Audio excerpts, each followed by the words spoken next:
Krishna Chaitanya Prabhu Nityananda. Hare Krishna Chaitanya Prabhu Nityananda. Hare Krishna Advaita Gadada Shivasati Gaur Bhakta Vrinda.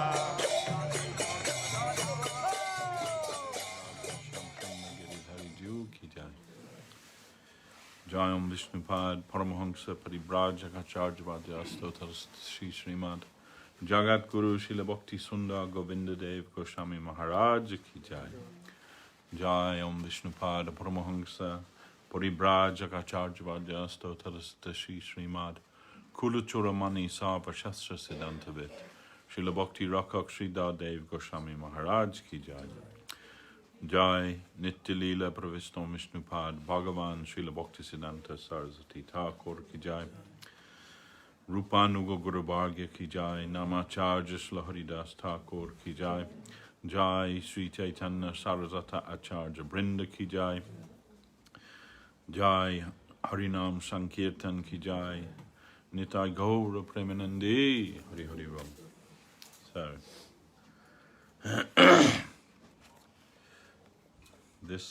This week we're broadcasting our weekly talk from the East London branch of Sri Chaitanya Saraswat Math, and we're glad of all of those who can join with us today, either here in the temple or online, or for those of you who may watch this later on. I woke up this morning with this verse in my head from Upadesh Amrita, the third verse. Utsahan Nischaya Darjat Tat Tat Karma Pravartanat Sanga Tyagat Sato Brite Sadbir Bhakti Prasidyati. So just was thinking about this a lot over the last few days, especially the first part, Utsahan, which means enthusiasm. So we can read from our Upadesh Amrita regarding this verse, particularly Srila Guru Maharaj, Srila Maharaj's commentary. So the verse, as I said before, Utsahan Nischaya Darjat Tat Tat Karma Pravartanat Sanga Tyagat Sato Brite Sadbir Bhakti Prasidyati. So first of all, we should reflect on the importance of Upadesh Amrita as a guide for us, although it is only a few verses actually, but composed by Srila Rupa Goswami.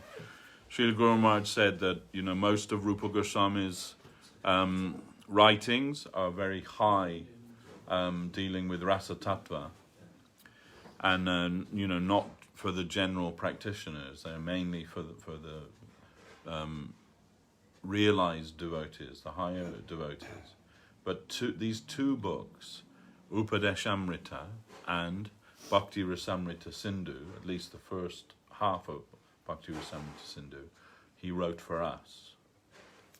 And so they are very, very helpful, and particularly Upadesh Amrita, very helpful for the aspiring devotees. Everyone should learn these verses and their meaning. And in a very concise way, he goes from the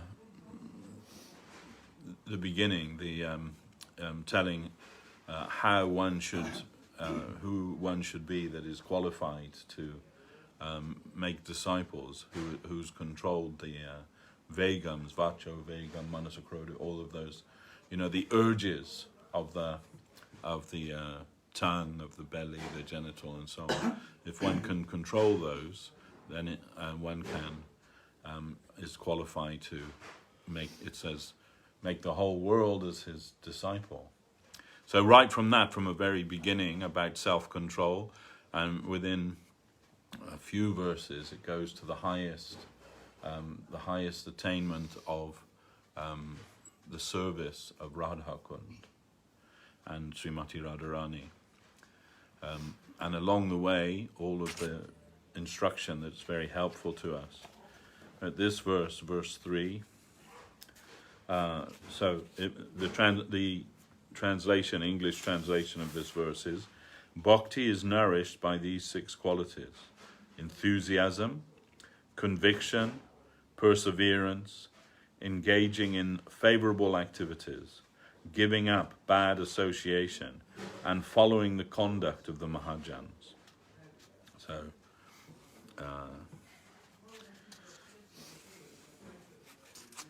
the first part of this is actually quite short, this chapter in the book. Is by Radha Romandas Goswami. This commentary of Radha Romandas was present in the original manuscript which was found by Bhaktivinoda Thakur at the temple of Radha Raman in Vrindavan. And so when he made his commentary, he kept that in there. And so this is the first commentary on each verse is from Radha Romandas Goswami. He says, Utsahat means by eagerness for engagement in favorable practices.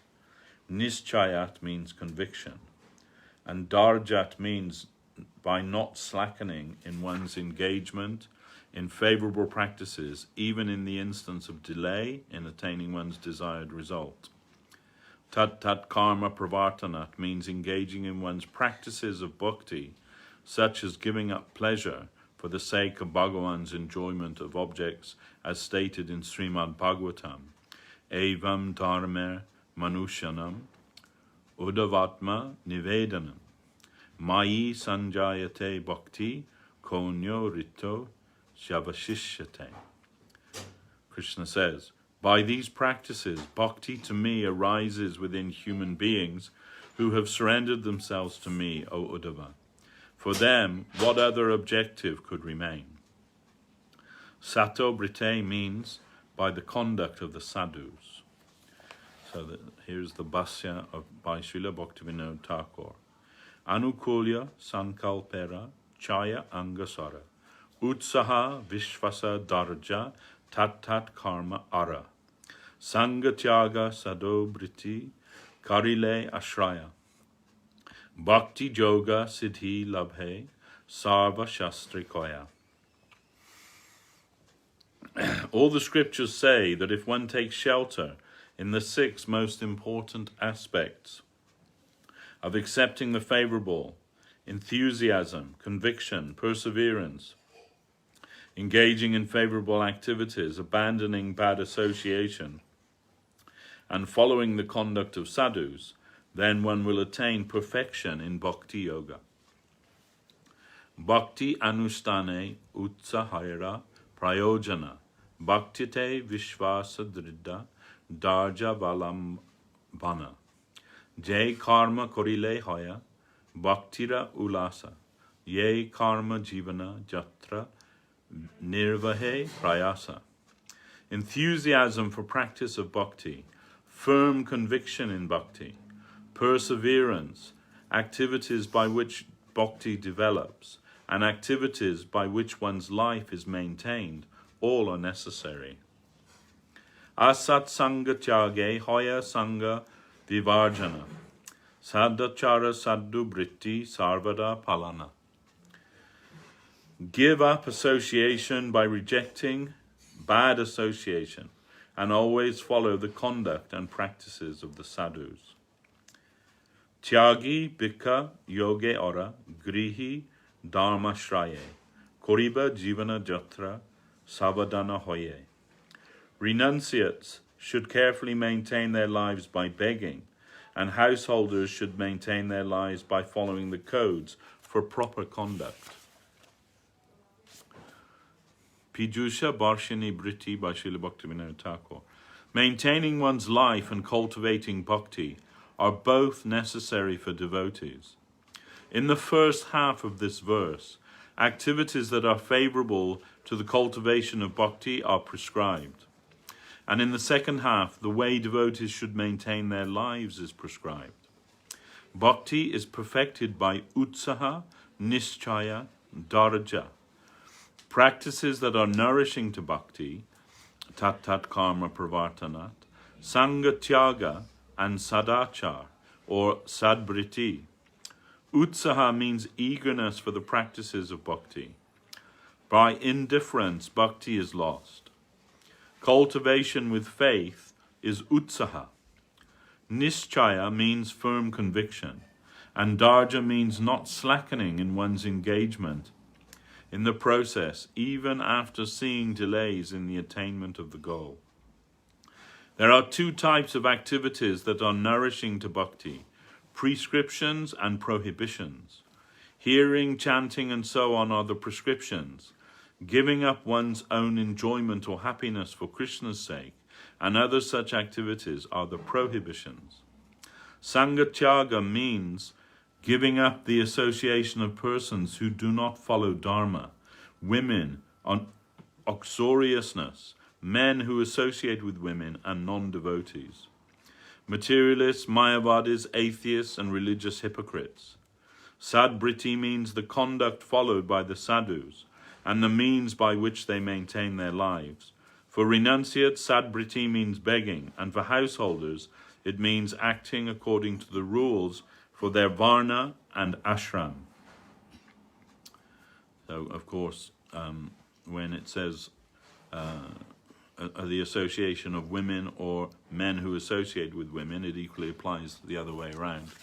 It means, in a mundane way, those who see women as the object of their enjoyment, and in pursuance of that, men who associate with women for enjoyment, and vice versa. Women who associate with men for enjoyment or the fulfillment of their own desires in the same way. So it means not grihasta, who regulate their lives according to devotional practice, but grihamedi, those who keep a household just for sense enjoyment. Bhasya by Srila Bhaktisiddhanta Saraswati Thakur. Bhajane utsaha jara bitare bahire sudurlabha Krishna bhakti pabe dire dire. Those who have enthusiasm for bhajan within and without will gradually attain Krishna bhakti, even though it is most difficult to attain. Krishna bhakti pratijara vishvasa nishchaya shraddhavan bhaktiman jana sehoya. Those who have belief and conviction in Krishna bhakti are certainly faithful and devoted. Krishna seva napoya dira bhave jay bhaktira sadhana kare bhaktiman se. Those who engage in the bhakti sadhana with perseverance, despite having not attained Krishna's service, are truly devoted. Jahate Krishnera seva, Krishnera santosha, se karme brati sada na karaye rosa. They always engage in activities by which Krishna is served and satisfied, and they never become angry. Krishnera abhakta jana sangha purihari, bhaktiman bhakta sange sada bhaje hari. The devoted leave the association of persons who are not devotees of Krishna, and always serve Hari in the association of the devotees. Krishna bhakta jaha kare tad anusharane, bhaktiman acharya jivane marane. The devoted follow what the devotees of Krishna do in life and in death. E chaya jana hoya bhakti adhikari, Vishvara Mangala Kare Bhakti Parachari. These 6 types of people are eligible for bhakti, and they uplift the world by propagating bhakti. So by, when it says giving up the bad association, that means allowing that consciousness to enter into your orbit. It doesn't mean that you should go and live in a cave necessarily, you know, or never speak to anyone that isn't a devotee. Naturally, in the day-to-day activity of living in this material world, you have to deal with all kinds of people, especially if you have an occupation, you know, some type of employment, then you have to deal with people all of the time. It doesn't mean that you know you won't speak to them because they're not devotees, or you know. It means that you don't allow their consciousness to enter into your consciousness, in other words. So you maintain your position and keep that association on a very superficial level. Just what is necessary to do the work. You don't have to become, you know, like an outcast, you know, at your office. You know, oh, he's the guy that will never come to the Christmas dinner, or you know, never goes to the leaving drinks that people, you know, when someone's leaving. You know, it's all just this weird guy always mumbling to himself with his hands in his bead bag. No, you don't have to be that guy. You can still, you know, go to the, you know, Christmas party or whatever it is, and, you know, say, well, you know, I usually just use my kids as an excuse when I was doing that. Oh, my daughter's got a play at the school, I have to go to that. So I can come for half an hour, have an orange juice, you know, say hi, say Happy Christmas to everyone, and go. And maybe they think you're a bit of a weird guy because you're never getting drunk with them or whatever it is, but that's okay. You know, and oh, he's the one who always chooses the vegetarian option, you know. And they're all thinking this is going to be like the best night of our lives, and the devotees are thinking this is a real austerity, but you know, that I have to go through just to keep, you know, some kind of semblance of normalcy with them, you know. So you just manage it. You just manage it. Yeah. So, you know, whatever it is, we just manage it and we carry on. But we're not, you know, inviting them to our houses, or, you know, going to the pub with them and, you know, getting drunk, or, you know, dancing with ladies at the disco or whatever it is. No, we don't need to do any of that. And it is quite good if you've got kids too, because they're really a good excuse, you know. Oh, I can't not go to her. She's doing the nativity play tonight. It just happens to be, you know, so I have to go for that. I've used that one so many times, or something similar. Yeah. But there we are. You just have to find a way to navigate that without allowing that to affect your consciousness in a negative way. So, and not only, but that doesn't only apply to people, it also applies to everything, you know, like what do you expose yourself to?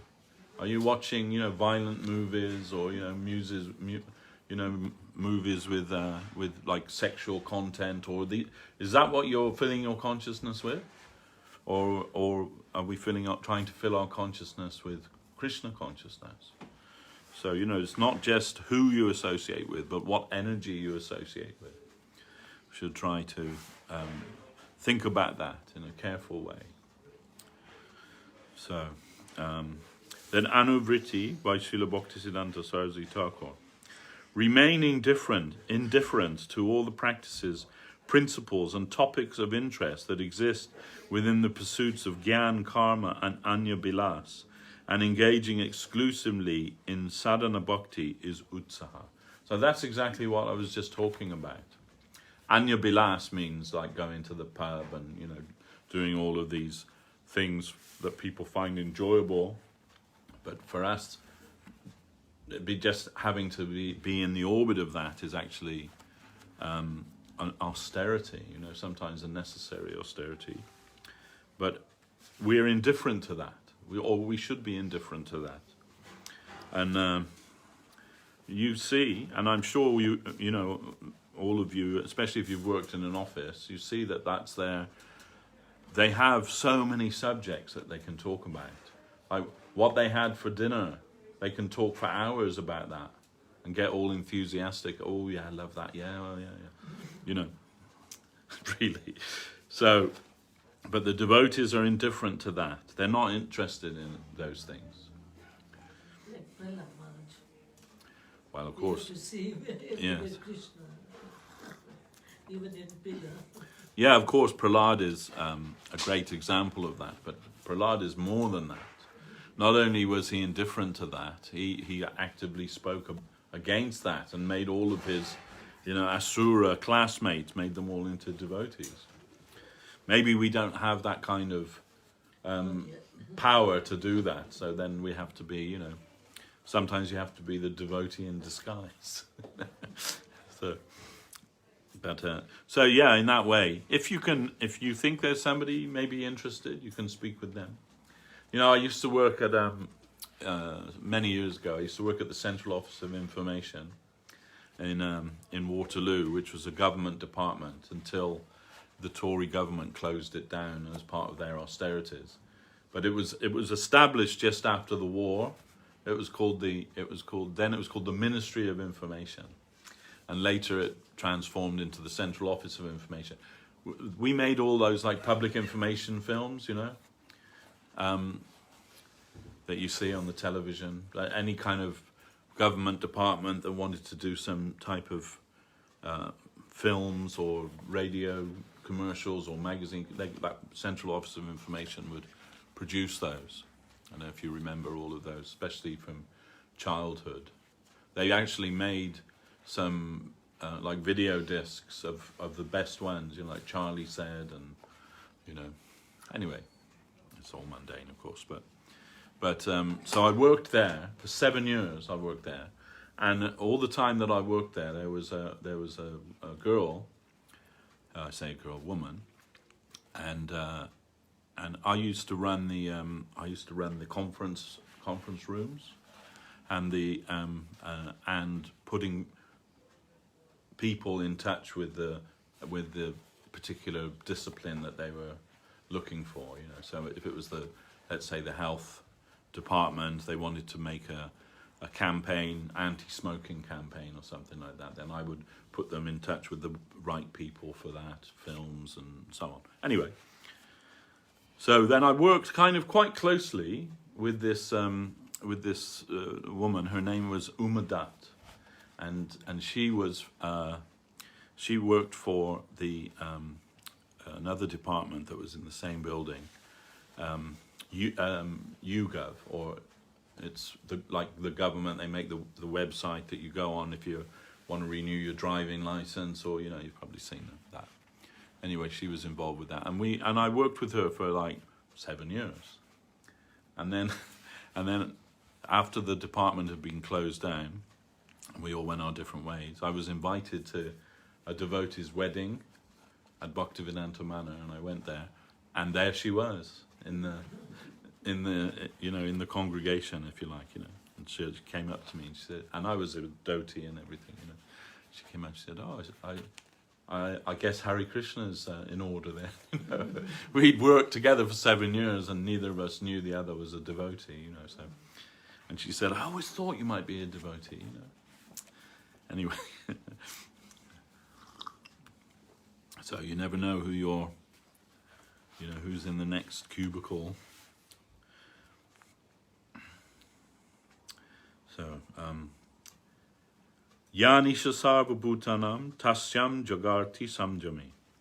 Jasyam jagarti bhutani sanisha paschato mune. This is from the Gita, of course, 2nd chapter. Those who have full self-control are awake to that which is night for all beings, and all beings are awake to that which is night for the sages who see. Bhagavad Bhakti is the jiva's one and only aim of life. This is nischay. Conviction in any of the 3 paths of Gyan, Karma, or Anya Bilas cannot produce any good. The jiva should follow the path of bhakti exclusively. Such firm conception is nischay. The 3 paths of Gyan, Karma, and Anya Bilas make the jiva fickle.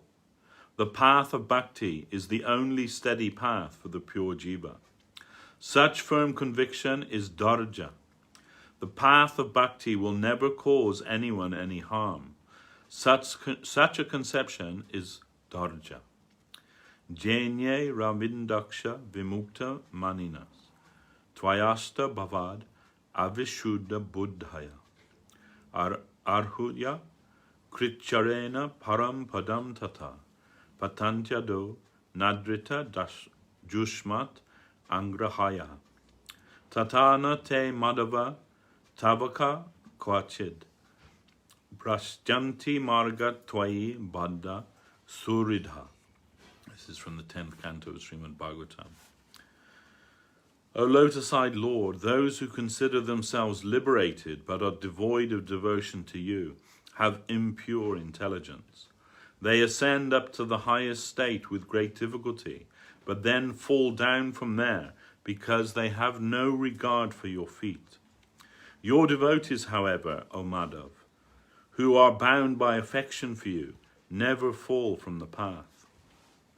Kanda kanda hai deha jaya jati pran, tabu ami vadanena chadi harinam. This is from Chaitanya Bhagavat. Haridas Thakur said, even if my body is cut into pieces and I lose my life, I will never give up chanting Hari's name. Understanding that all the duties prescribed for jnanis and karmis are distinct from service to Krishna, remaining indifferent to them and engaging in bhakti sadhana is tat karma pravartana. Performing the activities that are appropriate for one's own eligibility amongst the 3 stages of eligibility for devotees, and not making a show of performing the activities meant for a stage different from the one in which one is situated, is tat karma pravartana. Understanding that jnanis, karmis, and anyabilasis are all materialistic fools, and avoiding their association is sangha tyag. Only the association of devotees is desirable. Jnanis and other non-devotees do not honor those who associate with devotees. So let all one's efforts to obtain honor from seekers of enjoyment, karmis, and seekers of liberation, jnanis, be gone. One should not maintain any connection with such persons whatsoever. In seekers of liberation, the conditioned ego is predominant, and in their endeavor to overcome their conditioning, they engage in short-lived practices. The thirst of seekers of enjoyment is similarly only temporary, and there is no need to even mention the anyabilasis in this regard.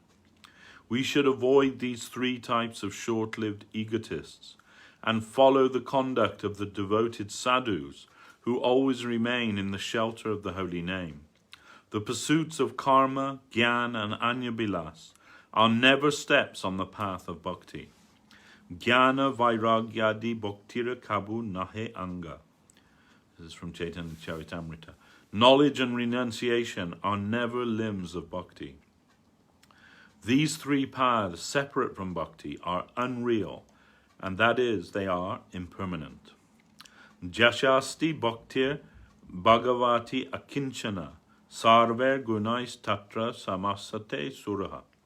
Harava bhaktyasya kuto mahadguna manoratena sati dvato bohi. In the 5th canto of Sriman Bhagavatam. All the gods, along with all virtues, reside within those who have unconditional bhakti to Bhagavan. Where are the virtues of non-devotees of Hari, who wander desirously in search of temporary external ends? Thus the path of bhakti is itself sadhu vritti, and following the sadhus is itself the path of bhakti. Enthusiasm for Krishna's service, conviction in Krishna's service, non-fickleness in Krishna's service, engaging in activities for the purpose of Krishna's service, avoiding the association of non-devotees of Krishna, and following the devotees of Krishna. Bhakti develops by engaging in these 6 practices.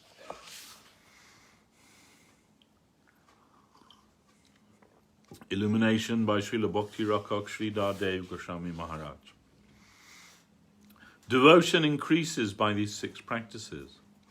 That should be our fare, our capital for the journey. Utsaha, enthusiasm. Nishchaya, pure faith. Dharja, patience. Tat karma pravartana, perseverance. To perseveringly go on doing the programs which are mentioned and required of us to do. Shravan, Kirtan, and so forth. Sangha tyag, leaving the opposite association, anti-God association. And Sakto Brite, accepting or trying to accept the sentiments, the feelings, the nature of thought of the higher. We shall try to associate with the sadhus, the devotees, and give up everything that is anti-devotional. We must continue this program to the infinite, and thereby we shall find him everywhere. If we withdraw from it, we will see only darkness. It cannot be truth. If we are following the real path, then if we stop, it will simply be horrible for us. So unconsciously we will enter God's domain. It is the nature of the infinite. Sometimes he will seem to be very near, close by, and sometimes it will seem, oh, I'm making progress in the wrong direction. Again at the next moment, no, I am all right. From the background, it is all his play. So many things may come, but we must always keep the association of the genuine devotee. That is the most important factor. In the absence of that, we must keep the association of the scripture, the words and thoughts of the devotees. That is our solace, our consolation, our capital, our everything, the holy books and the holy persons. We must think that we are infinitesimal on the way to have the infinite. And we are infinitesimal on the way to have the infinite.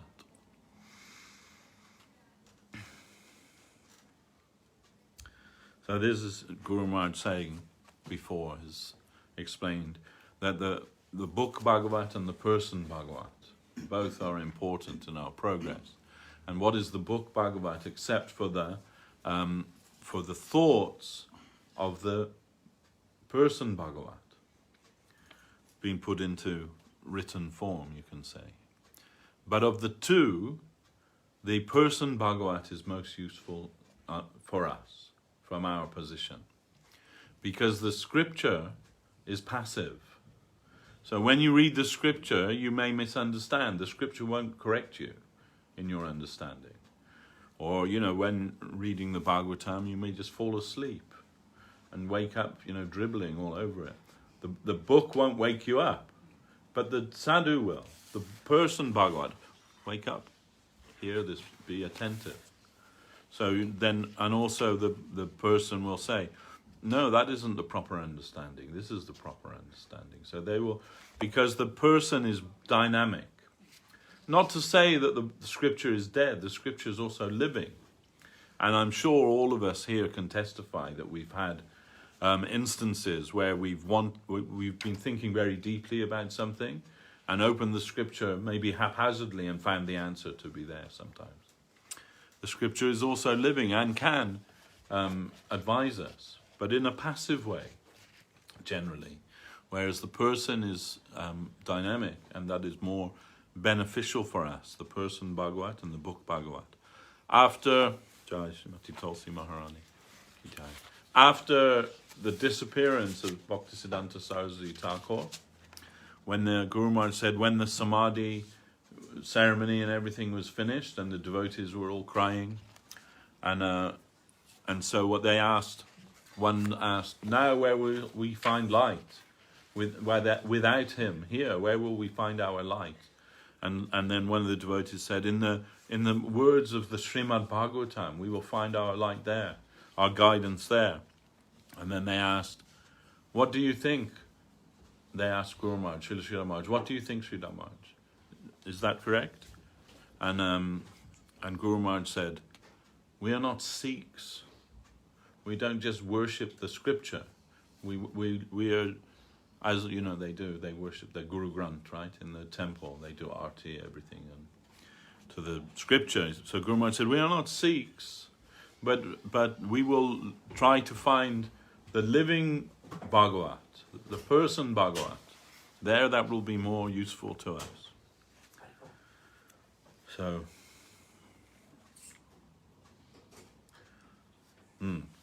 a real sadhu is a concrete thing to us. Everything is almost abstract, but a sadhu is a concrete thing. In their heart we shall find existing feelings surcharged with God consciousness. And that is something tangible. We can converse with each other. That will seem to be something tangible. Otherwise, almost everything is abstract. We must pray to the Lord so that we may have the real help of a real sadhu. Kabe Sri Chaitanya more koribe na doi. Kabe ami poiba Vaishnava pada choi. When will such grace be granted from on high, that I shall get the company of a real sadhu, a real friend on my way to the goal?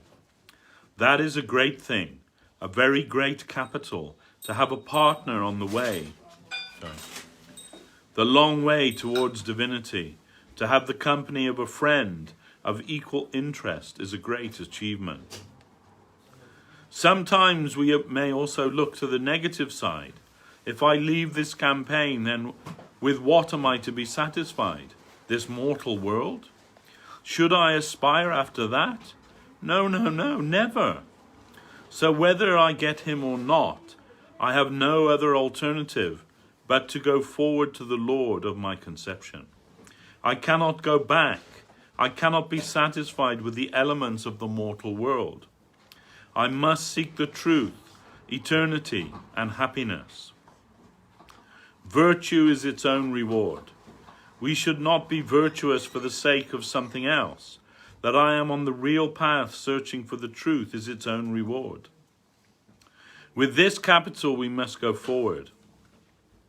We are searching after truth, eliminating falsehood, dismissing all scent of falsehood.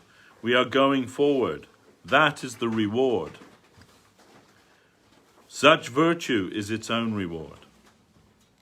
So according to our sincere consciousness, we will choose our company.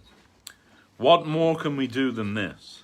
A sincere seeker after truth can only find and select association according to their own conscience. We have no other alternative. Otherwise, we must be cheaters of our own selves. True to our conscience, we shall seek out association who will be able to help us on this long journey. Only the search after truth must be our first consideration, not any other thing that we will get some name, fame, money, or power. These things must not come into consideration when we are searching for a real companion. Only the truth, and not any outside capital or temptation. Anya bilas, karma, gyan, neither power nor rest, nor any fleeting desire or trifling thing, neither trifling acquisition nor organized acquisition, nor idleness, nor salvation, entering into and becoming reduced to zero. None of these things should dissuade us. Then Bhaktivinoda finishes with Bhaktivinoda's Bhajan Lalasa about this voice. Harihe Bhajane Utsaha Bhaktite Vishvasa Prema Labhe Dharja Dana Bhakti Anukula Karma Pravartane Asat Sangha Visarjana Bhakti Sadachara E Chaya Guna Nahila Amara Nath Ke mone bajiba tomara charana chodiya mayara sata. O Hari, enthusiasm for bhajan, conviction in bhakti, the wealth of perseverance in attaining prema, engagement in activities that are favorable to bhakti, excuse me, rejecting bad association, proper conduct within bhakti. I have never had these 6 qualities, O Lord. How shall I serve your feet and give up connection with Maya? Garite achare rahilama maji, na karinu sadhu sangha, laye sadhu besha, ane upadeshi, e bada mayara ranga. I have remained immersed in condemnable behavior and never associated with the sadhus. Still I wear the dress of a sadhu and instruct others. This is a great trick of Maya. E hena dasaya, ahoituki kripa, tomara paiba hori, Sri Guru ashraye, dakiba tomara, kabe va minati kori. In this condition, I will receive only your unconditional mercy, O Hari. When will I, under the shelter of Sri Guru, humbly call out to you? Now, this is that verse. And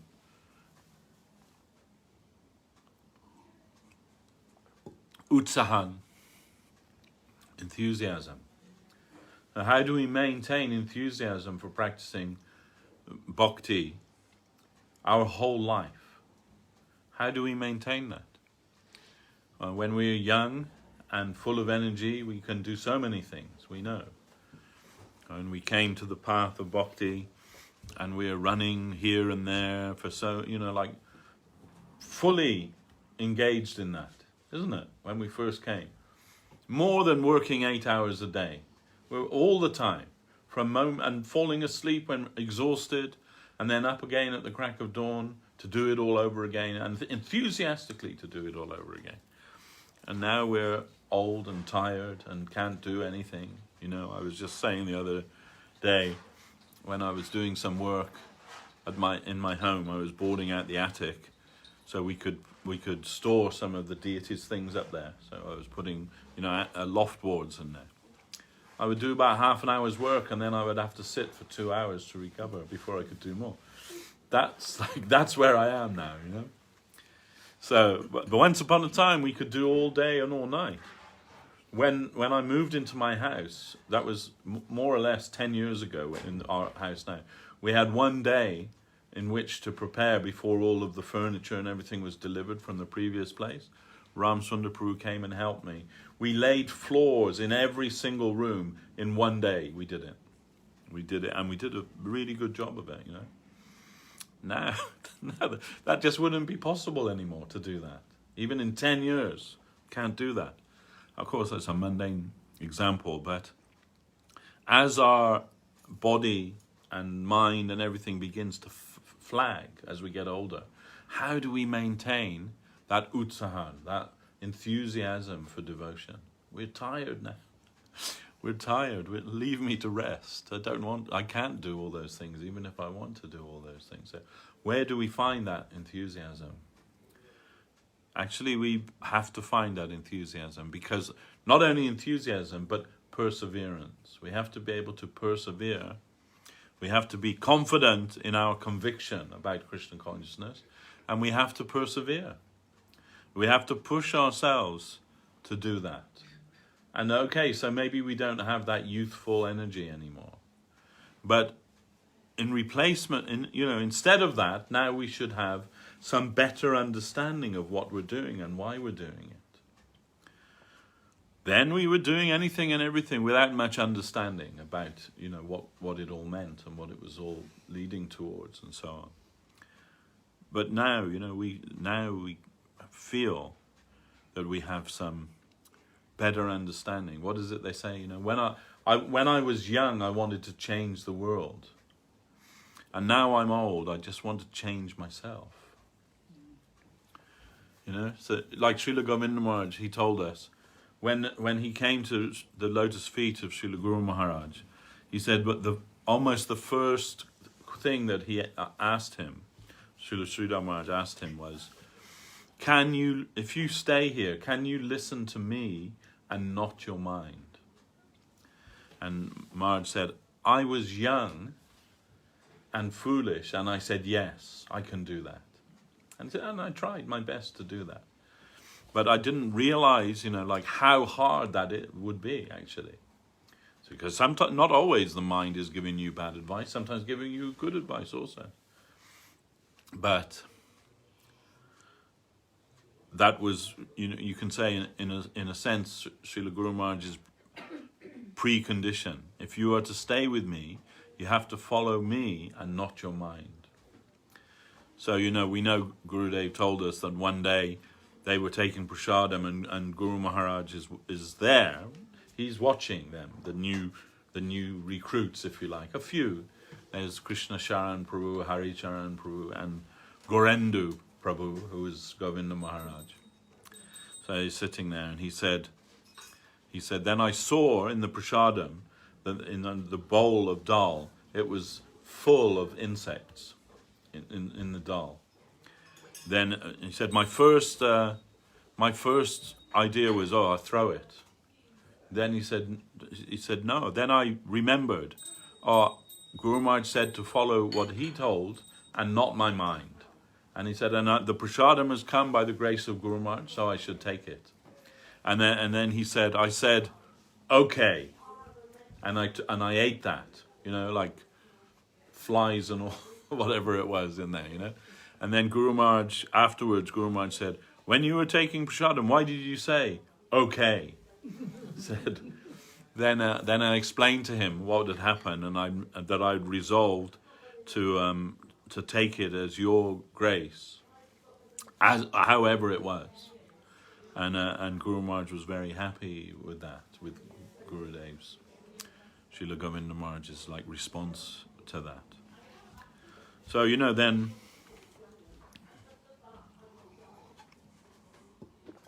It's easy to be enthusiastic about anything when you're young, isn't it? And running, full of vigor. But to maintain that your whole life. Actually, my conclusion is the only way is by association. You have to always have higher association. And associate with those that have proper, real enthusiasm. Not just youthful enthusiasm. Of course, that's good, and you can get caught up in that too. But real enthusiasm that's based on a deeper understanding. Those, we see that, like Guru Maharaj, even in his last days, he was so enthusiastic about devotion. Even though he's blind, practically, and he can't see, he can't hear, but his enthusiasm has never waned. Sometimes when we were with Guru Maharaj, that he's always up in his room, just doing his bhajan and like that, and completely different to Govinda Maharaj. Where we see wherever Srila Govinda Maharaj was, he's always surrounded by devotees, isn't it? And his nature was, Govinda Maharaj, that taking prasadam, he likes to take prasadam alone. But when he's traveling around the world, he can't do that. Sometimes it was impossible. Here, I can say, sometimes it was impossible. It's time to take prasadam, and we want the devotees to let go and let Maharaj take prasadam.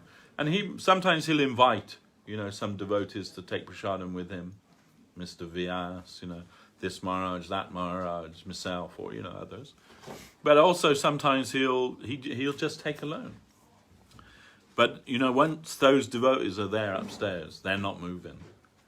And I even hear people saying, "I'm not going, I'm not," and we're like, "Come on, Maharaj is going to take prasadam now." They won't go. And even once I said to Maharaj, sometimes I think you must feel like a monkey in the zoo. All these people come in to stare at you, even when you're having your lunch. And he said, "Yes, Prabhu, that's exactly how I feel, But still they didn't take the hint. Still, "Oh no, we're staying put, Anyway, that was just the way it was. But Srila Sridhar Maharaj, completely different. You cannot just go up and sit in his room with him. You just can't do it. It's just impossible. He'll say, "Who are you?" And you say, "I'm such and such." He'll say, "Go from here. You are not to come here unless you're called here. unless you have some service here. You go and don't go. You know, many of the devotees, that's their experience. They've gone up there, oh, Guru Maharaj, let me sit with Guru Maharaj, you know. And, who are you? No, go from here, you know. Like maybe 1 hour or 2 hours in the morning, Guru Maharaj is going to tell something, and then we can sit and hear that. But otherwise, he's taking Harinam and, you know, private. He's a very private person, always. Even when he was younger, always like that. But Govinda Maharaj, like completely the opposite of that. He's always giving himself, even to the extent when it's actually harmful to his health. He's giving so much of himself. But they're different people, of course. Anyway, why was I saying that? Association? Yeah. So yeah, association and How to maintain enthusiasm. oh, to maintain enthusiasm. Yeah. So although Guru Maharaj is like, you know, he's actually in his last days. When we came to Guru Maharaj in the last days, we can say the last days of his manifest Leela. He's like in the benevolent grandfather stage then, you know, and giving so much to the devotees, very soft nature, not always and not with everybody, but usually like that. Very tolerant of everyone. But once I said to Govinda Maharaj, it would have been so nice to have been with Guru Maharaj when he was younger and going for preaching. And Govinda Maharaj just laughed at me. And he said, no, Prabhu, you would not have been able to stay with him. And I said, oh, what do you mean, Maharaj? And he said, I can count on one hand the devotees that can stay with Guru Maharaj because he's so strict. And anyone that stayed with him, they also had to be that strict. And he was, you know, like kind of intolerant. In fact, he told us, even in his last days, he said, oh, you may say that Sridhar Maharaj is very mean. He said, but I say to you openly, you can't stay here with me. You have to go somewhere else. He said, when there's huge crowds, I get besides myself. He said, I like a small circle so we can discuss the higher aspects of the scripture. That's my life. I don't like the huge crowds and everything, you know. Govinda Maharaj would manage all of that, of course. He said, but you may say, oh, Sridhar Maharaj is very cruel. But I'd say clearly to you, you can't live with me. You have to find somewhere else. I can advise from the background, but that's it. And as much as I can help you, I'll help you. And in that respect, Guru Maharaj considered Govinda Maharaj more qualified than him for that. Because Govinda Maharaj will mix with everyone and, you know, we would see that, right? When the devotees would meet him at the airport, he's embracing them, everyone. And even when he's embracing someone, he's looking to me and saying, who's that? You know, he's never met them before. Who's that? You know, and once he said, you know, this is my fault that I embrace everybody. And not everybody has my best intention in, you know, he said, sometimes they're coming and to cheat me. He said, and my problem is I believe everyone. Whatever they tell me, I believe them. Anyway, so different personalities. But what I meant to say was Guru Maharaj very, you know, like insular and not, although he was very gracious to us at that time, but not like mixing and not coming from his room almost ever. Maybe, I mean, in the time, the 6 years that we were with him, I only saw him leave the temple compound once. That was, you know, my friend, and godbrother Gauracharan Prabhu and we were there, and Guru Maharaj asked us, does either of you drive? I didn't drive at that time, I couldn't drive. And Gauracharan Prabhu said, I've driven a tractor on the farm, you know. And Guru Maharaj said, yeah, that'll do. That's okay.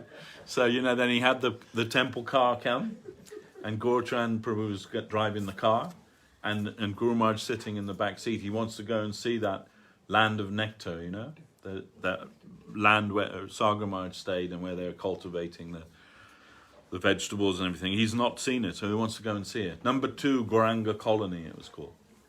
So we went there in the car, And they opened the gates, and we went through. Gaurachan Prabhu was driving the car, and Guru Maharaj didn't get out the car. He just sat there, and he asked one of the devotees, bring some earth, and he put that on his head and said some prayer, and we went back to the temple. As far as I know, in the whole time that we were associated with him, that was the only time he actually went outside the. So what's in the earth?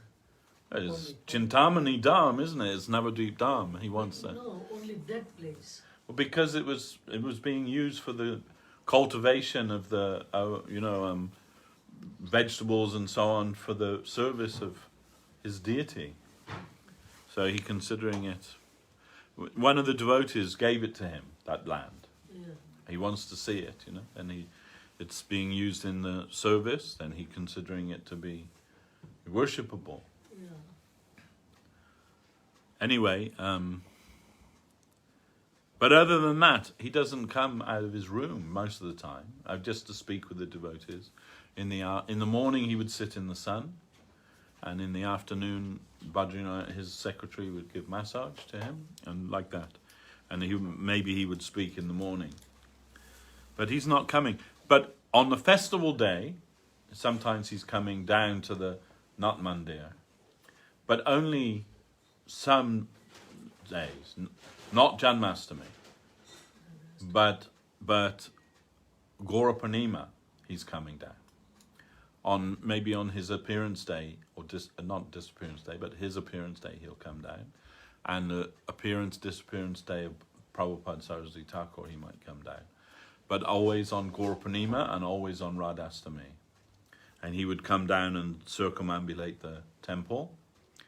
And also sometimes dance in the kirtan. And Guru Maharaj could dance, even though he's 90 something, he would dance in the kirtan. It was very beautiful to see. But you can see that he's although, like I say, he's more or less blind, more or less deaf, he's so enthusiastic about Krishna consciousness. And he would, in the morning, we would all gather to try to go and hear from him, and he would say to Govinda Maharaj, "I'm not feeling well today. I'm not going to speak today." And Govinda Maharaj would say, "Maharaj, they've come from so far. Just 5 minutes. If you just sit with them, you didn't even have to say anything. Just 5 minutes, they'll be satisfied." And so then Guru Maharaj would say, "Okay, just 5 minutes." Then the devotees would come, and then Guru Maharaj would sit, and then Guru Maharaj would say, "Anyone have any question?" And somebody would give a question, and then it would begin. And then 2 hours later, Maharaj has been speaking for the last 2 hours. And he would say, when I can speak Hari Katha, it's like, he said, it's like massage to me, that I can speak about these things. And of course, what kind of things he's speaking about? What was that?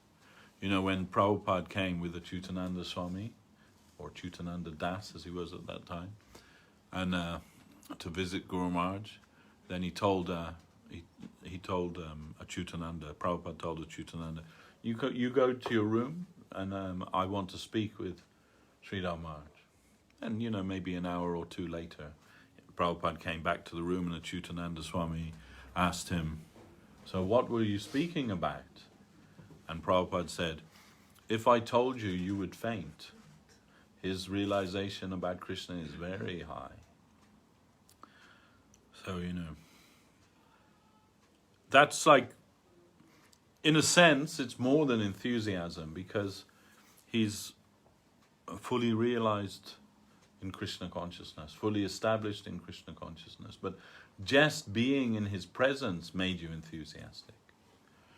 You couldn't not be enthusiastic after hearing from him. And Srila Govinda Maharaj also similar. What was it? 24 times he came out of India and toured the world. And of all that, and those times he came 23 or 24 times here to London too. And we see that while he was here, you couldn't move, isn't it? You couldn't move. There was wall-to-wall devotees.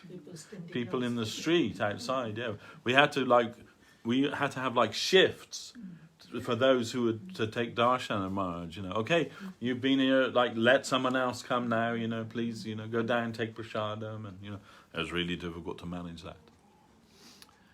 But, you know, naturally that enthusiasm comes, you know, in the association of saintly devotees. Real devotees. And that's what you need, actually, and what we need is the association of real devotees. And maybe they're not so, you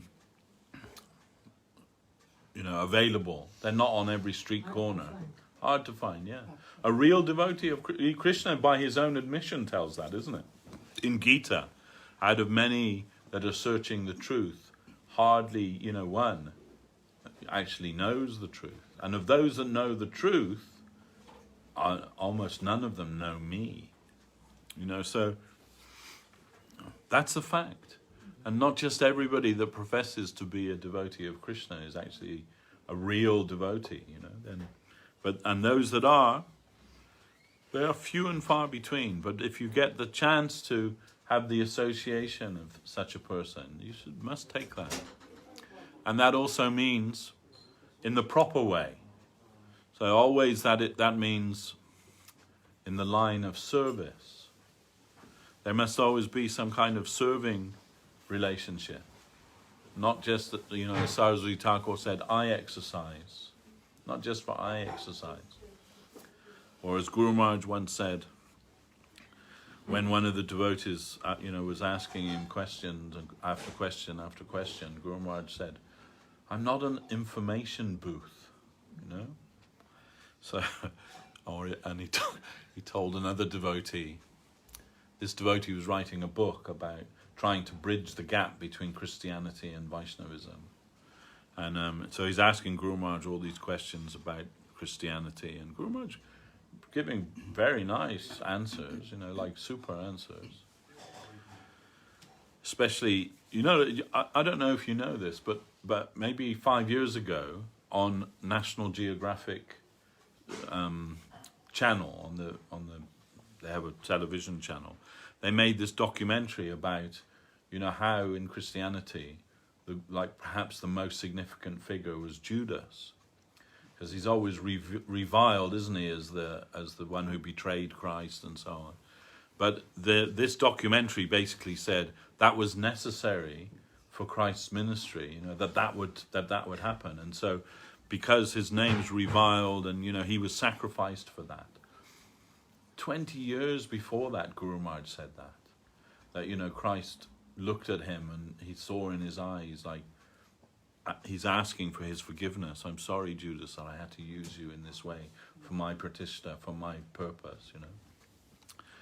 Anyway, many questions he's asking Guru Maharaj, and finally, maybe after the third or fourth day, Guru Maharaj said, I'm sorry, Prabhu, but your questions are like straw to me.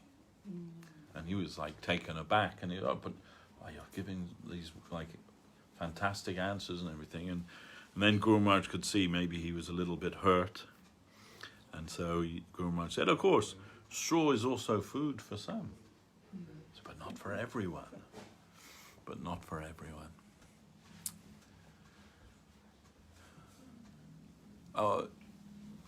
I would say that it all boils down to association.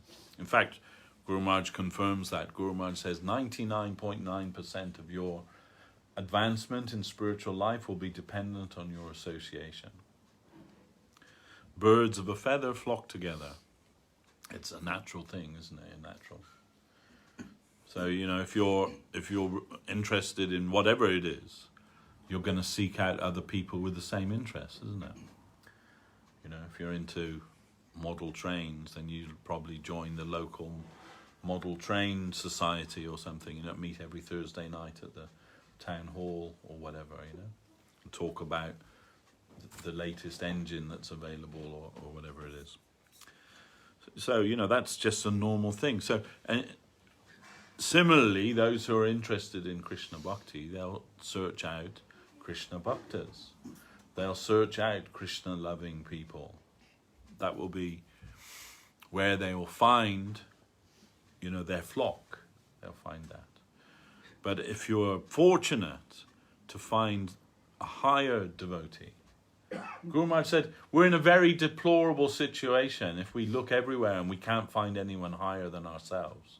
It's a very deplorable thing for a devotee. The devotee wants to find the company of those who are higher than themselves, because that affords them the possibility to progress. But if that is the case, at least we need to find those who are of a similar temperament to ourselves and who are also proceeding on the path. There will always be some who are higher and some who are lower. That's in every sphere of life. You know, that's why you see in academic circles, not everybody who goes through the education system comes out equally, do they? Some excel and some fail. That's, you know. So it's the same in spiritual circles also. Some excel and you know, make great advancement, and others not so much. You know, then but usually you can see those who shine. They're like self-effulgent, self-manifest their devotion. You can see that. Actually, Guru Maharaj said that's the nature of bhakti, the peculiar nature of bhakti is that you can observe it in others, but you can't see it in your own self. And if you think you're seeing it in your own self, then you're actually grossly deceived. Because no devotee will ever think, yes, I'm doing really good, I'm doing, you know. They can't feel that. It's impossible. But we see it in others, and that actually confirms the reality of bhakti when we see it in others. And we want to see that. We want to see our brothers and sisters advancing in spiritual life. That makes us enthusiastic when we see that. Because we think, well, then there's also a chance for me. When we see, you know, I remember them when they were new and they were this and they were that, and now look at them, soaring in devotional service. They may not be, you know, Mahabhagavat devotees or, you know, whatever, but we can see that some real progress in their spiritual life. If we are a little impartial, and we can see that. The scripture confirms that. And the Vaishnavas confirm that. Then we see it. It helps us. That in itself helps us to be enthusiastic. And if we are able to associate with us enthusiastic devotees, that enthusiasm will also rub off on us. And then that makes our conviction stronger. And also, so then we can be perseverant. We may feel that we're very far from the goal, but we can persevere because we see the reality of Krishna consciousness. If we didn't see that, then how would we go on? If we didn't see those lighthouses of devotion, those great saints, you know, that it's not just the saints of ancient Vedic India or so on. Those saints walk amongst us. And I will reiterate that they're not on every street corner, but you will find, if you want that association, you will find that association if you are fortunate. It's about fortune, actually. We really rely on that fortune, a fortunate wave, you can say. We rely on that. We beg for that will come to us. And if we are sincere, Krishna will arrange that for us. Sometimes we can't always see that. You know, Saraswat Thakur in his last days, he would lament. He said about one of his disciples, he said, Bhaktivinoda Thakur came to me and I wasn't able to recognize him. Mm. So, you know, then sometimes you can see, sometimes you can't see. But, you know, we want that. We want a higher association. We want those that will encourage us to go forward. Not those that will, you know, lead us astray. we are all subject of Maya, isn't it? We are all in Maya to some degree, whatever it may be. And generally, mainly in this world, it's the addiction to comfort and convenience. That's what everybody wants, comfort and convenience in their life. They don't want to have to do any kind of sacrifice or austerity or, put themselves out in any other way. Like they don't want to move out of their comfort zone. That's a hindrance to devotion. Guru Maharaj says, idleness, to just be idle. We should always be trying to go forward, to serve. And we want the association of those who will encourage us to do that. Not that will encourage us to be idle together. Oh yeah, I'm doing, let's all be idle together and do, No, we want to progress. When we first opened this temple, I can say, not this temple, but the branch of Chaitanya Saraswat Math in the UK, we were all kind of battered and bruised devotees. Coming from our previous life in the International Society for Krishna Consciousness, most of us were completely smashed down by that experience. That we actually didn't really want to go on, and we were just staying in this house. So our first mort was in Blackheath. We were staying in the house there. We haven't got anywhere to go. We're just staying there, and somehow or another hanging on to some semblance of Krishna consciousness. And one sannyasi stayed there, and that sannyasi every morning he's downstairs and he's doing the morning program, chanting the bhajans, and as we were taught in Navadvip, he's doing that, and we're all sleeping upstairs, and he's doing alone. And after a few days or a week, we're all feeling a bit like guilty about that. So, like slowly, but one by one, we started to join him in the morning and make the morning program with him. And this way, his enthusiasm rubbed off on us. And before you know it, we had like a fully functioning temple with many devotees in there, And then when that became like a palpable thing, then we asked Guru Maharaj, can we establish a center here in your name? Guru Maharaj affirmed, yes. My Guru Maharaj wanted me to preach in London. I was not able to go, but still I consider it my service. If you can establish a center in London in the name of Sri Chaitanya Saraswat Math, London chapter, I will consider that a great service to my Guru Maharaj, Bhaktisiddhanta Saraswati Thakur. And here we are. We've had many incarnations of that, versions of that, if you like. But here we are, and here we've been perhaps for the longest time, since 96, when we bought this house. And before that, we were in that Gladding Road place. But we, okay, everyone knows it's a tiny temple. But Govinda Maharaj would say, we don't care about that. Whether it's big or small, that's not the question. The question is it 100% Guru Maharaj? That's our criteria. 100% Sridhar Maharaj's temple. And he himself would say, when he was here, I'm so happy to be in Guru Maharaj's temple. Many temples around the world he considered as like his temple because they were established in his name. But this temple, he always said, my Guru Maharaj's temple. Did Govinda Maharaj meet Srila Bhaktisiddhanta? No, he didn't. No. Never. No.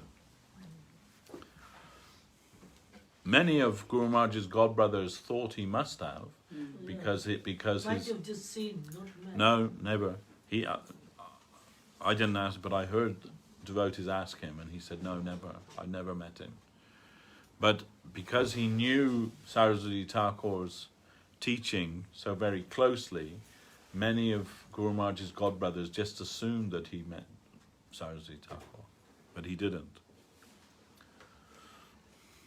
Gurudev used to say, when I come here, I feel like this is Navadvip, my home. Of course. Yeah. And Srila Sridhar Maharaj also said in a letter to us, I consider my London mott to be another room in my Navadvip mott. So, it's a tall order for us, actually, to maintain that. Many things that Srila Govinda Maharaj allowed around the world in the preaching, he would not allow here, because his thinking is, like in his temple, if it's like his temple, he has some leeway as to what he'll like tolerate or allow for preaching. When Gurudev was here once, one of his disciples, I can't remember her name, maybe you remember, but she's South Indian lady, and she was living at Bhaktivedanta Manor. Anyway, she's Gurudev's disciple, and she came to me and she said, "Oh, I know a South Indian dance troupe that they do Krishna Leela and that. We can bring them for Gurudev to see." And I said, "No, we can't do that. We can never do that." And she said, "Why not?" And I said, because Maharaj would be very angry with me if I allowed that in Guru Maharaj's mott. And she said, "Oh, but I've seen in Mexico there are many dancers and this and that, and I saw in Russia they did this, they did that." And I said, "Yeah," and Gurudev came there. But in this mott, his Guru Maharaj's mott, he won't allow that, because Guru Maharaj would never countenance such a thing. In Guru Maharaj's mott, they don't even do the Julan Yatra, is it? The swinging. Guru Maharaj said, in my estimation, my Guru Maharaj would not want such a thing. And he said, maybe my god brothers and so many do, to create a favorable preaching atmosphere or something. He said, but it is my conviction that Saraswati Thakur would not want that. So we do not do that. I do not make any show of such things. So, that he's very strict about that and very careful. So, like our measuring stick, you can say. Also the harmonium. No harmonium also. But also our measuring stick was, if it is allowed in Navadvip mott, we can do. And if not, we don't do. And that was what Srila Govinda Maharaj expected of us, to maintain that as far as possible. Of course, it's not completely possible, but as far as possible, we try to maintain that. What is allowed in Navadvip, we do that. That is not to say everything. Like here, the ladies can do the Archan also. Guru Maharaj approved that, but not in Navadvip mott. Because Guru Maharaj knew, especially in those days, Guru Maharaj knew that if they see some a lady doing the Archan, they'll come with a mob to the gate. What's Archan? Means worship, the deity service. But in the West, Guru Maharaj approved. It's okay, There's no reason why not. Then, but in India, what's established is established, and the rules in India are different. I mean, not so much now actually, but at least in the 80s, it was a very small. The world was much smaller than it is now, because we didn't have the kind of communication that we have nowadays.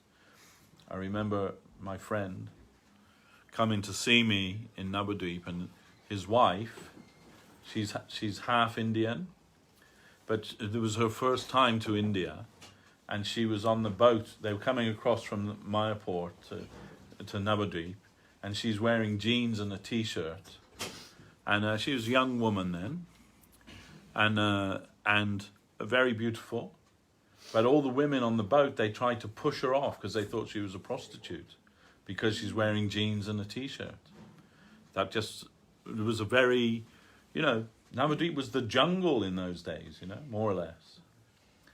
But now now all the women on the boat are wearing jeans and t-shirts, So things have changed a lot, but, so in the time of Guru Maharaj, things were very strict. No one could come in the mott if they weren't wearing dhoti and kurta. You couldn't wear like trousers and kurta and those things. Women had to wear a sari, couldn't wear like the gopi dress, that wasn't allowed. The shalwar, you know, with the trousers, that wasn't allowed. They would be asked, go and put some proper clothes on. Only girls, you know, young girls were allowed to wear those things, not women, grown women. Guru Maharaj was very strict about those kind of things. But, you know, Govinda Maharaj a lot more lenient about those things. Govinda Maharaj's idea was everyone will stay in Guru Maharaj's mission. So little things like that, ultimately they're not very important, are they, what you're wearing? But in a mission, maybe some importance is given to those things. Anyhow, but we found, you know, in the company of Srila Guru Maharaj, we found enthusiasm, great enthusiasm. And still, you know,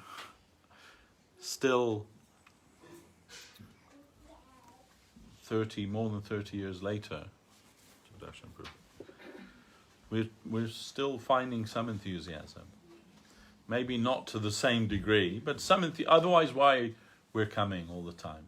Maybe little faith. Yes. And maybe when you chant or do kirtan, you feel happy.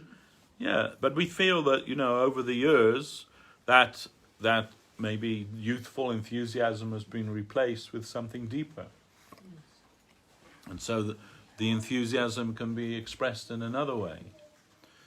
And also we are trying to persevere. We may not feel that we have, you know, got the goal, but we believe that. And that hasn't diminished. In fact, that's become more, stronger.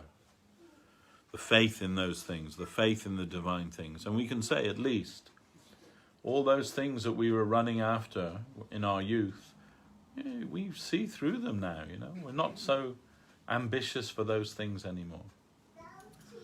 Now, I can say, you know, somebody asked me the other day on one of the Zooms, how come you know, like, you always know what verse he's going to say, or that, you know, or you know what he's talking about, you know? I said, because I'm not really interested in anything else. So seriously, I'm not interested in anything else. So, like, all my time, all my endeavors going for that. You know, I am lazy though, very lazy person. But as much as I'm able to, you know, spend my time, I spend it for that. I spend my time hearing Guru Maharaj, spend my time, you know, reading what Guru Maharaj has said in his books and Gurudev. So I'm just this boring person. That's all I'm interested in. And people who actually know me, they know that's what I'm interested. I'm not interested in anything else. Really boring person I am. That man at the up in Green Street, and I said, "Oh, I thought you moved away." And he said, "No." I said, "How come you don't you used to come all the time to the temple? How come you can't come anymore?" He says, "Because you just talk about the same thing all the time. It's all Krishna, Krishna." You know, like, if you're going to talk about something else, maybe I'll come back. I said, "Oh, we're not going to talk about anything else. This is what we do here. We talk about Krishna, you know." And, you know, forgive me if sometimes my themes are the same, and sometimes that, you know, I repeat myself and tell you things that you've heard many times from me. But, you know, that's like who I am, and that's what I'm interested in. And if you're going to listen to what I say, that's what you're going to hear. And I don't make any apologies for that. Because actually, you know, although I'm, you know, ostensibly I'm preaching to you all, I'm actually preaching to myself. I'm convincing myself that this is what I should be doing, you know. I may say, you know, you must all, you know, not just surrender and lie down, but surrender and serve. But when I tell you that, I'm talking to my own self, mostly. I want to surrender and serve. Not just surrender and lie down. Actually, the truth is, I just want to surrender and lie down. But I have to remind myself that Gurudev didn't approve of that. He wanted us to surrender and serve. And serving is the all-important thing. Why is it the all-important thing? Because what we're aspiring for, that entrance into the spiritual domain, every atom of that spiritual world is a serving atom. There's no lazies there. There's no crazies there. There's nobody there with any other desire except the satisfaction of Krishna.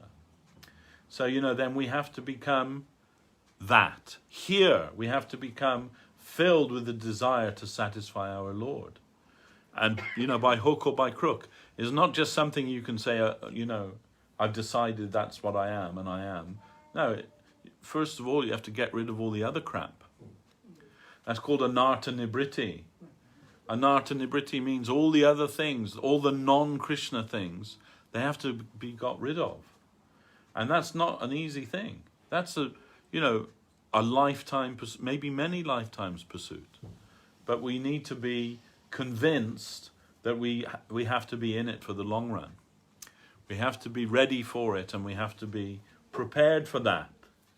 That's what it means in Upadesh Amrita when it says to persevere even when there's some delay in attaining the goal. Once Guru Maharaj was telling us, like one of his themes, one of the things he would often say was, do you think it's just a fun? In other words, do you think Krishna consciousness is just a game? Something you do to amuse yourself. So it is not that. It is the most serious thing. And we must apply ourselves most seriously to it. If you want to become a doctor or a lawyer, or, if you consider that to be something worthwhile doing, how much of your life will you sacrifice for that? Isn't it? How many years of study will you give for that? And then how many years of clinical practice, if you're a doctor, let's say, before you're actually fully fledged and, get your own practice. Years and years and years, the same studying law or anything like that. You have to be prepared to do it, to, sacrifice yourself for however long it takes. Should we think that Krishna consciousness is any less worthy of our time and sacrifice? If we're really serious about it, then, we should be prepared for whatever it takes. And of course, while we're navigating our way in the world, that's also going to come in clash with, what we need to do to survive in the world, isn't it? Sometimes we can't just spend all our time at the temple or, reading books or chanting Harinam. And, the wolf is knocking on the door wanting to be paid. So you have to do whatever you need to do to be able to pay the bills and all of those things, So that in itself is a kind of a sadhana that you have to, how you can balance the two things. But ultimately we have to we have to be certain that our spiritual development is the first and foremost thing in our life. And paying the bills and everything, that's just something that we do because we have to do that. But that's not our goal. Our goal isn't to become rich people or famous people or, any of those things. Just do what you need to do. Saraswat Thakur said, this material world is like the latrine. Just go in, do your business, and get out as soon as you can. Don't live in the latrine. No fit place for a gentleman or a gentlewoman. So utilize our time for Krishna. Saraswat Thakur also said that what it will be your karma in this life, there's nothing you can do to prevent that. It's going to happen. And also at the same time, there's nothing you can do to make it happen. So don't waste your time with that. Running after, wild goose chasing, Guru Maharaj used to say. Don't waste your time with that. Concentrate on your real duty. And what is that? Sarva dharmam parityaja mamikam sharanam braja. This is Krishna's, Guru Maharaj says, clarion call. Whatever you think your duty in this world is, leave it and surrender to me. And I'll protect you from any reaction to that, if it's real. So, not that we should be running away from the material world, and there's lots of reasons why we should be, But more, we should be running towards Krishna. That should be our thinking. I'm not running away from the world, I'm running towards Krishna. And he's there, he's waiting for us. He's never going to say, I haven't got time for you. He's never going to say, like, no, do something else. He's going to be there waiting. And whenever you're ready to surrender, he'll accept you. And, maybe it's not like a one-off thing that you can just do. It's something that you have to work on. That's why Guru Maharaj composed Prapannajivan Amritam. For that very reason. Because everything, Srila Guru Maharaj has explained to us, that everything, Shravanam, Kirtanam, Archanam, Vandanam, all of those things, right, the processes of bhakti that we hear about, they're all just forms unless there's Sharanagati. Sharanagati is the very life of bhakti. That means we have to surrender ourselves to the will of the Lord. How you want me to be, make me how you want me to be. I'm surrendering to you. And that's not just like a one-off thing, it's all the time. It's all the time.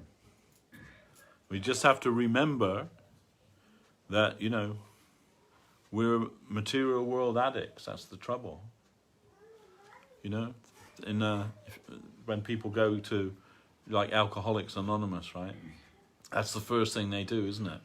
Hi, my name's Bob. I'm an alcoholic. It's been so many days since my last drink, right? That's what they do. So maybe we should have that, Material World Anonymous. Hi, my name's Devashis. I'm a Material World addict. That, because really that's it, isn't it? We're addicted to all the things in this material world, even though we know there's no pleasure there. We're all stupidly thinking, yeah, this time it's going to work out. This time we're going to find satisfaction. We're going to find pleasure. This is all mad behavior. So Einstein's definition of madness is doing the same thing repeatedly, but expecting a different result. That's what we're all doing. Even if you can't remember doing it, you've done it. Trust me. There's nothing in this material world that you haven't had a go at to find satisfaction. From the lowest, most debauched thing to maybe the highest, highbrow thing, if you like. You've tried it all and you've never got satisfaction. I want 1,000, I want 1,000,000, I want 1 billion. That's how it is in this material world. But this is, this is called hridrogam, heart disease. Heart disease, to never be satisfied, always wanting more. But you'll never be satisfied because it's not compatible with who you are. You can't satisfy the soul with matter. It's just not possible. So you need, the soul needs its food. It needs real nourishment. And that you will only get through the practice of Krishna consciousness, through the association of the sadhus. That will give us real satisfaction and a real purpose in life. That will actually give us something worth living for. Something worth aspiring for. And, we don't want to be all kind of dour and depressing about it, When Guru Maharaj once is telling us, that like what we're aspiring for, it's almost impossible to get that. He said Shukadev doesn't have that. Vyasadeva doesn't have it. Brahma and Shiva don't have it. They're all aspiring for it. They're all searching for it.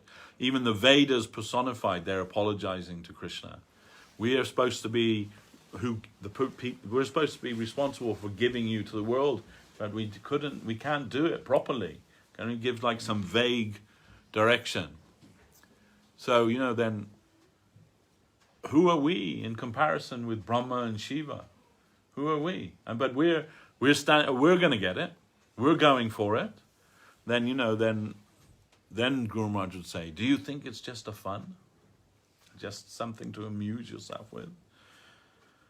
And then when Guru Maharaj had spoken maybe an hour about this in this way, you know, like it's impossible pretty much, then we were all just sitting there thinking, all thinking the same thing. Let the floor open up and swallow us now, you know. Like we've got no hope. We're thinking like that, and so we're just sitting there in a kind of dumb, you know, muted silence. And then Bhakti Sudhir Goswami Maharaj, he said, what we were all thinking. Then if it's impossible, why are we even trying? And then Guru Maharaj, you know, he kind of realized the situation had gone like down. And so he said, oh, we're not atheists. We don't think that if I can't get it all in my fist in one life, then, you know, we won't bother with it. He said, and anyway, why worry about the goal when the process is so much fun? And really, you know, as Guru Maharaj, as we were reading here, Guru Maharaj saying, you know, virtue is its own reward. That you're on the path, that is its own reward. That's significant. That you're on the path, that you're going towards it. What else are we going to do? What else are we going to do? Then, and it is, the path is wonderful. Where else will you get the Mahaprasadam of Krishna? You can go to the fanciest restaurant in the world, you'll be disappointed after you've had Krishna Prasadam. Believe me. Where will you hear the topics of Hari Katha? Where? You know, you can watch the Avengers or the, you know, Lord of the Rings or anything, but it's all nothing compared to Krishna and Krishna's Leela. Then, you know, and where will you meet people like the devotees of Krishna? They're the greatest people in the world. We're not saying everyone is perfect, but everyone that's trying to go to Krishna, they're our friends, they're our gurus, they're our well-wishers. And we want their company. We want the company of those who are marching towards Krishna. Because in the company of the like-minded souls, even the longest journey becomes short, isn't it? When you're in good company. So, you know, then, and so many wonderful things about Krishna consciousness. It's miraculous. It's beautiful. And really we believe that. Really, you know, we aspire for that. May I make a comment regarding something you just said? You said, you know, that things such as Mahaprasad, etc., are incomparable. Ooh. You know, no restaurant is going to cook something like that or match it.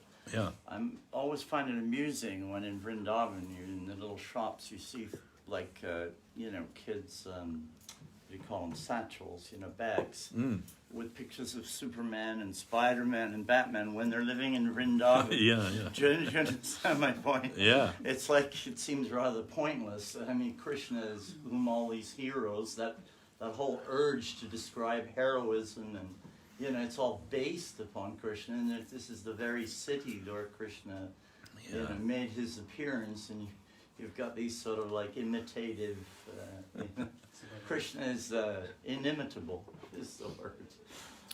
Yeah. Sorry, I mean it's true, and actually it's an expression of our search for Krishna. Yes.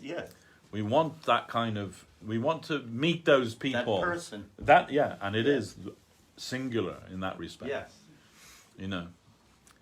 That's why we make up all these things, you know, and everyone says, yeah, but that's just fiction. And there's always a heroine. Yeah. As well. That's Radha right. is always there as well. Never with that. But in reality, well, no, such a person couldn't exist. Such a person that makes all of those look feeble in comparison. That is Krishna.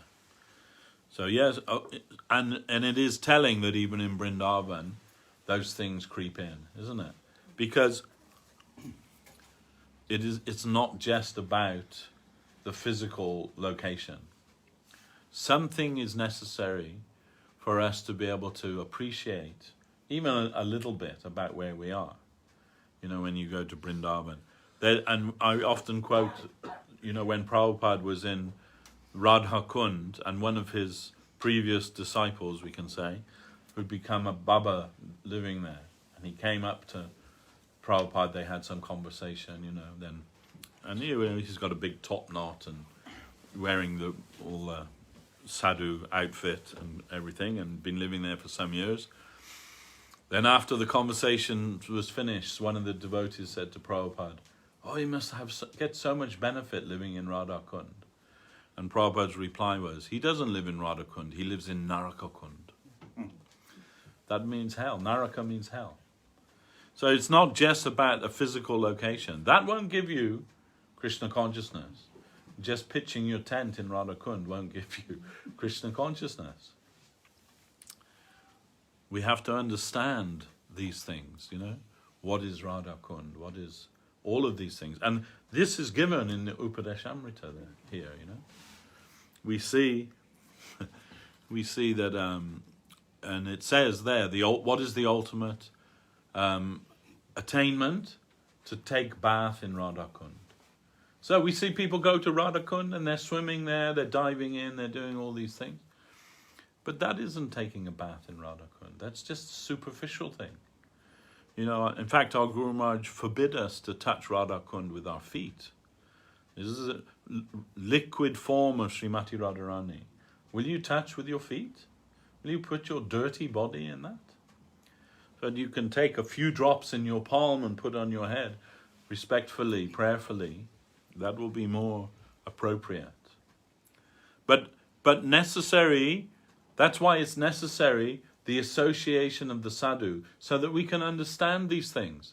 Otherwise we go running there and diving in and, you know, taking everything in a literal way. And thereby we'll go down because of our offense. To confound the material thing with the divine is always an offense. So we're not to go to Radhakund for a swim or even, you know, a bath. We shall take some few drops and sprinkle on our head in a prayerful, reverent mood and try to understand where we are. We don't understand where we are. Sitting in Radhakund, we don't understand, and the pandas chasing you for a few rupees all over, you know. Last time I was there, the panda's shouting at me. He's telling me, F off, you F off away from here, he's saying, you know, because I wouldn't give any money to it.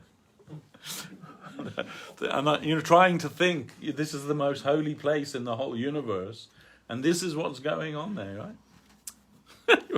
Anyway, before we went in, we were with Madhusudana Maharaj, and Madhusudana Maharaj said, this is my warning to everyone. Please don't think offensively about the priests there.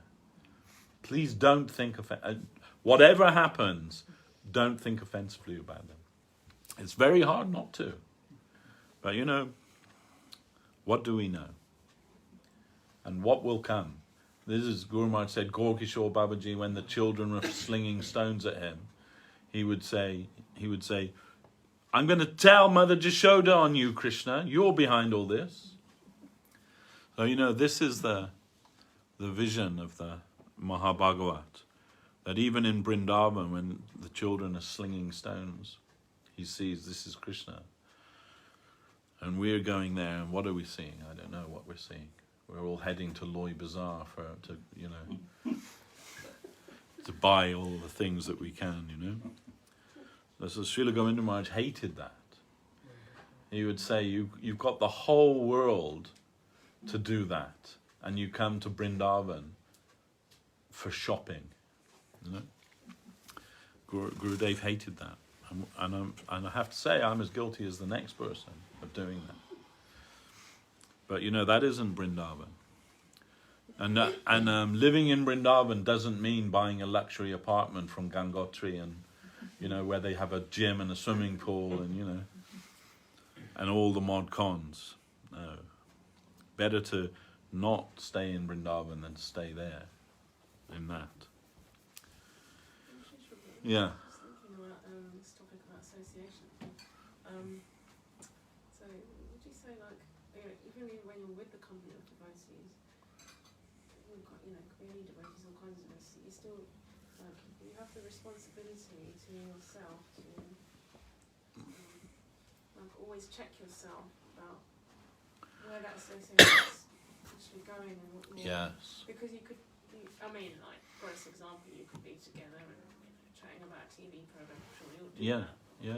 But even more subtle than that, even topics about Krishna or anything really, or you could get comfortable and Krishna think, no, I have my friends now, I have my Hare Krishna community, it's nice and everyone's trying to gear towards Krishna and service to Guru, but and then a small thing can happen and people argue or get upset. That's no bad thing that your chums are devotees of Krishna. That's good. But what is association? We always have to be mindful of that. An association should always be in the mood of service, for it to be proper association. And always we should be trying to associate with those from whom we can gain something more about Krishna. So we're looking for the association of those who are higher than ourselves, who are more established on the path than ourselves. But naturally, we'll make friends with those who are of our own similar nature to ourselves, similar temperament, and maybe similar level of advancement, and so on. That's good, no problem. And maybe you're not every single thing you do together is going to be Krishna conscious, because we're not Krishna conscious, are we? But it should be aimed towards that. We shouldn't be feeling guilty if our association with the devotee isn't always 100% pure Krishna consciousness, because that's our aspiration. You can't pretend. You can't pretend to be what you're not. Bhaktivinoda Thakur says those who are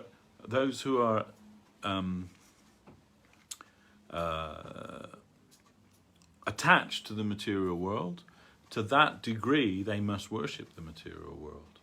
It's not like he's telling you that's what you have to do. That's what you will do. So as much as you're attached with the material world, that much you'll be involved with the material world.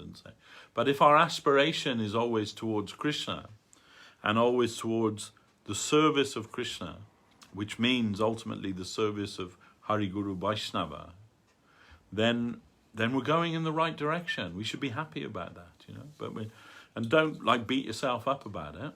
If if it's not all 100%. Krishna consciousness is something that happens in degrees, isn't it?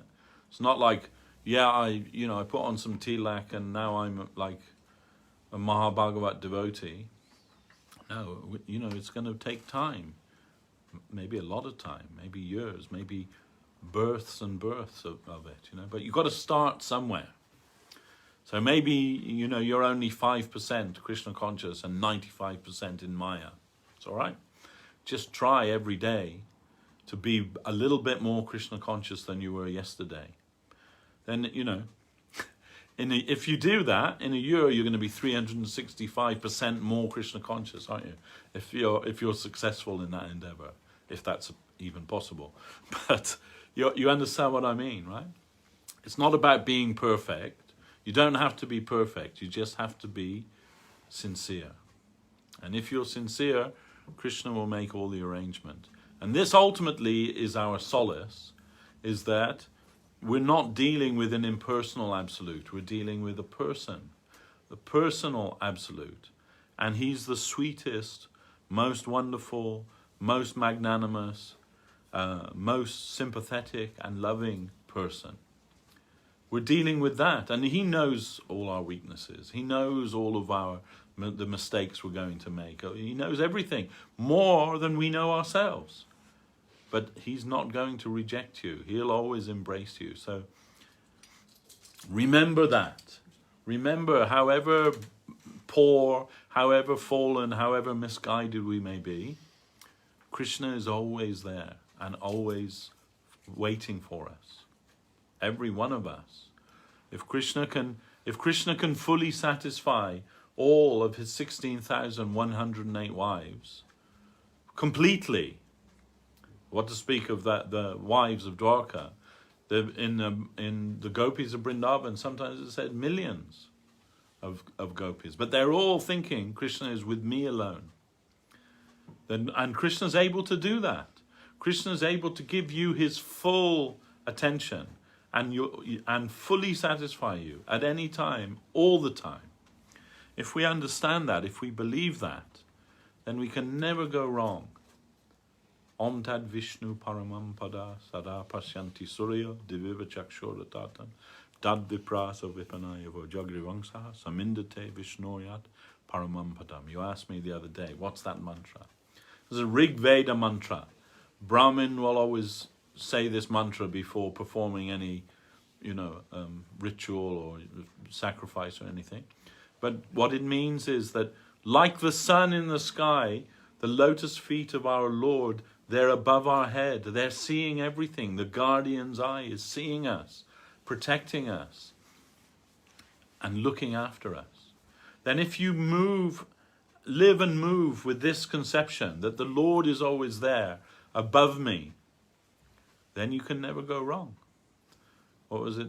Guru Maharaj used to like that. Longfellow. Trust no future, however pleasant. Let the dead past bury its dead. Act in the living present. Heart within and God overhead. This is a very wonderful thing. This is Krishna consciousness. We shall stop here. My wife's giving me the eye. So we shall stop here. Jam Vishnupad Srila Bhakti Sunna Govinda Dev Goswami Maharaj ki jai. Jam Vishnupad Srila Bhakti Rakak Sridhar Dev Goswami Maharaj ki jai. Bhagavan Srila Bhakti Siddhanta Saraswati Thakur ki jai. Vaishnava Brinda ki jai. Rupa Nuga Guru Bhargya ki jai. Jai Sri Chaitanya Saraswata Acharya Brinda ki jai. Harinam Sankirtan ki jai. Nitai Gaura Premanande. Hari Hari.